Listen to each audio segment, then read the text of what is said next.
Eh, Ahora vamos a hablar sobre la enseñanza de un método de pensamiento a niños. Para mayor información sugiero leer Teaching Johnny to Think, que es hecho por Leonard Peikoff y Marlene Trollope.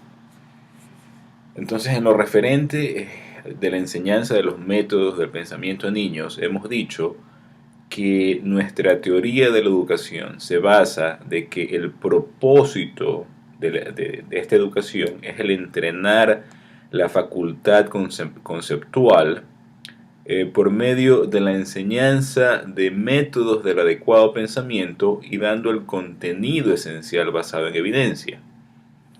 El problema es que a los niños no se les puede enseñar directamente un método, por más lógico y bien explicado que este método se lo muestre. Si lo intentas verás que para ellos es como otro idioma, porque realmente lo es. Ellos no han formado los conceptos necesarios ni tienen el contexto suficiente para poder entender cuestiones altamente abstractas. Es como quererles hacer subir las escaleras hasta el piso 50 de un edificio cuando solo pueden llegar al tercer piso físicamente. Del mismo modo, abstracciones complejas son cognitivamente imposibles para los niños. No se les enseña métodos del adecuado pensar dándoles un curso del propio método del pensamiento, por muy simplificado y o bien presentado que esté. No se lo puedes dar. No te puedes sentar con los niños y los jóvenes y decirles cuáles son las reglas de la deducción, cuáles son las falacias más importantes, cómo hay que hacer inducciones o cómo se deben formular definiciones. Esto es muy abstracto para su nivel intelectual. Quizás lo puedas hacer en los últimos años del colegio, pero no antes. Por ende, a los niños y los muy jóvenes, la extrospección debe preceder la introspección. Es decir, la información debe presentarse como una sucesión de concretos específicos y elegidos al tema a discutir. Es decir, el profesor o el trabajo del profesor es presentar la materia concretando, personificando el modelo del método racional del propio pensar en cada uno y todos los temas a tratar, una y otra vez. Si esto es correctamente hecho, el niño en el transcurso del año encontrará el denominador común y después de muchísimos años, quizás al final del colegio, lo abstraerá implícitamente inicialmente y después lo podrá hacer explícito. El punto es que para enseñar bien hay que enseñar acorde a ciertos principios conceptuales, es decir, presentar concretos específicos y dar subsecuentemente la abstracción, yendo siempre de abstracciones más simples a más complejas a través de los años de formación, mostrando la evidencia en cada paso. Este acto de enseñar la información de esta manera enseña el método que luego será entendido y abstraído últimamente, formalmente, como un método racional para pensar. Ahora, más específicamente, los principios para una buena enseñanza son básicamente tres. Primera es la motivación. Segundo, una integración cognitiva.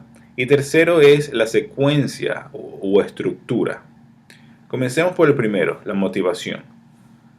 Básicamente, y ya lo he probado anteriormente, es que hay que presentar una razón egoísta para que el niño o joven desee aprender algo. Solo cuando el individuo ve un valor en hacerlo, es cuando encontrarás las ganas para poner interés en el material a estudiar. Tiene que presentarse una consecuencia, un propósito, qué resultado se desea lograr. Si tratas de obligar a un niño a aprender cualquier material con el argumento de que debes hacerlo y lo tratas de forzar de que aprenda algo sin convencerlo porque su mente volará con el primer punto oscuro y aburrido que se encuentre. Una mente activa requiere una mente motivada. En esencia, motivación consiste en mostrar los concretos en la realidad de que el niño podrá lidiar con ellos de una mejor manera si él aprende el material de que se está enseñando. También se puede motivar a la clase especificando los valores que se van a lograr. El principio de motivación es este: enseñarle a los jóvenes que las habilidades que ellos quieren tener o que podrían querer tener depende de que aprendan y dominen la materia a enseñar. Lo que podrían querer tener es crítico, ya que hay muchas cosas que ellos no quieren tener ahora necesariamente, pero que podrían querer en un futuro. Otro punto es que motivación no solamente se la debe dar al principio de la clase, tiene que ser continua. Se tiene que mostrar que uno está realmente dando lo prometido y que se están logrando los objetivos en cuestión. El segundo principio es la integración cognitiva. La definición teórica de integración es que es hacer un único todo de muchas partes. Integraciones es el proceso humano central cognitivo. En el ámbito de la enseñanza estamos hablando de la integración de perceptos en conceptos. Los griegos usaban la frase para indicar integración, el buscar el uno en los muchos. Es constantemente enseñar los denominadores comunes, haciendo conexiones, unificando concretos en conceptos, unificando abstracciones y proveer principios generales. Después, hacer lo opuesto, mostrar las aplicaciones de estos principios generales concretamente. Siempre y continuamente muestra cómo está conectado lo uno con lo otro, es decir, lo concreto con lo abstracto, cómo los conceptos o los principios se pueden concretizar. La meta es hacer que cada presentación de la materia se encuentre unificada y finalmente como cada capítulo y cada pieza de información es parte del todo. Logrando esto, serán menos los datos que serán o que se tendrán que memorizar, pero siempre se llegará al núcleo irreducible, a los principios básicos que requieren ser memorizados. Una palabra de precaución. Es verdad que yo siempre estoy preocupado por buscar similitudes, pero las busco contrastándolas siempre con algo diferente. Lo hago porque nuestra cultura se fija insaciablemente en diferencias e ignora las similitudes. Pero el ser que repudia las diferencias también terminará mal, terminará en una idea de misticismo o idealismo filosófico. Hay que siempre buscar el denominador común contrastándolo con algo diferente. Para la formación de cualquier concepto, por ende, necesitas mínimo 3 concretos, 2 que tengan cualidades similares y una que sea diferente de estos.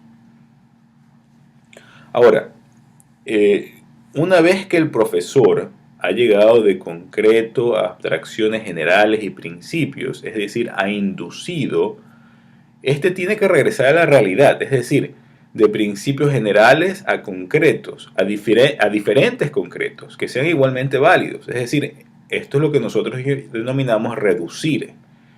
Es la prueba. La siguiente vez que veas al niño, le preguntas el principio general que se explicó en la clase y le pides que te dé concreto, que conecte abstracciones con la realidad. Si lo logra hacer, es prueba de que ha entendido lo enseñado. Hay que motivar al niño que constantemente vaya de concretos a principios y de principios a concretos. Esta es la esencia de una claridad mental, de una claridad cognitiva. El tercer principio es de secuencia o estructura. Toda forma de enseñanza tiene que ser paso a paso, como una buena película que tiene principio, intermedio y final. La esencia que determina la estructura del material es la naturaleza jerárquica del material a enseñar. Por ejemplo, aritmética tiene que preceder álgebra y cálculo. Si no lo haces, después la materia no tiene sentido. Pensar lógicamente realmente consiste en seguir una estructura jerárquica. Es el enseñar lógica en la práctica. Uno no le enseña al niño 10 falacias o las leyes de la lógica. El pensar lógicamente, uno parte de lo concreto, de la evidencia, y como un hecho es la base del siguiente. Enseñanza es la transferencia de un todo cognitivo de una mente a otra mente. Por medio de la transformación de este todo, lo transformas temporalmente en una sucesión de partes. Lógica es realmente un proceso de orden. Por regla general, cuando se quiere presentar un tema, este debe ser presentado en partes. Si tiene 50 partes, quiere decir que realmente no entiendes el tema. Y si tienes solamente una parte, quiere decir que no lo has sabido dividir. Yo sugiero dividirlo de 3 a 5 partes fundamentales. Una vez presentada la evidencia con la estructura adecuada, logrando la integración cognitiva deseada, al final de la presentación, y esto sí yo sugiero que se lo haga porque es importantísimo, hay que decir claramente que por estas razones, en la base de estos hechos, estos principios son verdaderos y ciertos. Lo voy a repetir. Esto hay que decirlo a los niños. Por estas razones, en la base de estos hechos, estos principios son verdaderos y ciertos. El punto es que el niño tiene que aprender que no porque alguna persona diga algo lo hace cierto, o porque lo leyó en alguna parte lo hace cierto. Esto es la falacia de apelar a la autoridad. El niño tiene que aprender a aceptar algo solo porque la evidencia y la lógica lo dice. Igualmente, el niño tiene que aprender que todo argumento puede ser desafiado solamente de 2 formas, básicamente. O uno, mostrando que no hay una conexión lógica entre la evidencia y la conclusión, o 2, de que la evidencia es falsa o errónea. Bueno, hay una tercera, básicamente, que es cometer errores lógicos, pero eso lo verá más como adulto. Ahora, por ejemplo, ¿cómo debe ser enseñada la fotosíntesis? Si miras los libros de ciencia de la escuela, te ponen una foto de una planta y te dicen que funciona así. Lo dicen declarativamente desde un punto autoritario. No hay los experimentos que lo prueban, que prueban la fotosíntesis. El punto es que el joven tiene que creerlo por fuerza, que le daría lo mismo que si creyera, como en los dibujos animados, que hay pequeños hombres trabajando en una fábrica dentro de la planta.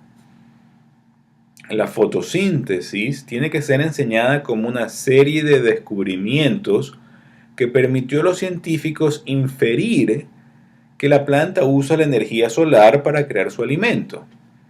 Deben aprender cómo la teoría griega decía que las plantas obtenían su comida de la tierra, y después como un médico holandés belga invalidó esta teoría. Los niños tienen que aprender sobre los experimentos de Joseph Priestley, mostrando que las plantas emiten algo que provenía o que proveía al aire dañado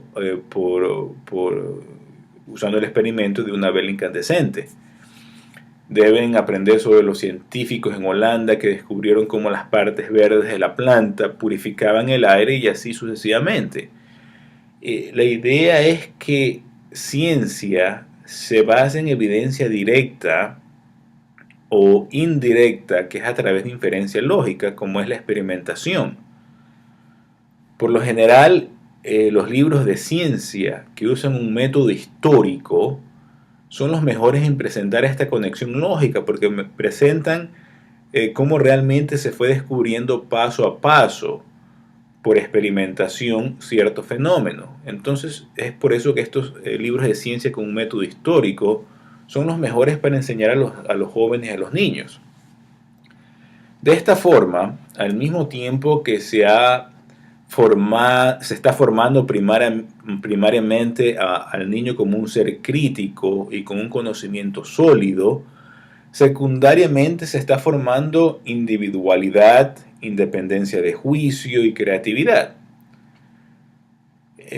Para resumir, los tres principios en uno solo, en una simple oración, sería: pensar consiste en integrar la información para un propósito específico en una secuencia específica. Si partimos esta oración, tendremos los principios presentados. Para una buena enseñanza hay que integrar información, este es el primer punto, que es la integración cognitiva. Para un propósito específico, este es el primer punto, sobre motivación. Y en una secuencia específica o estructurada, este es el tercer punto. Después, en el siguiente video, veremos una idea del currículum. Una vez más, para una disertación mucho más larga, sugiero leer Teaching Johnny to Think.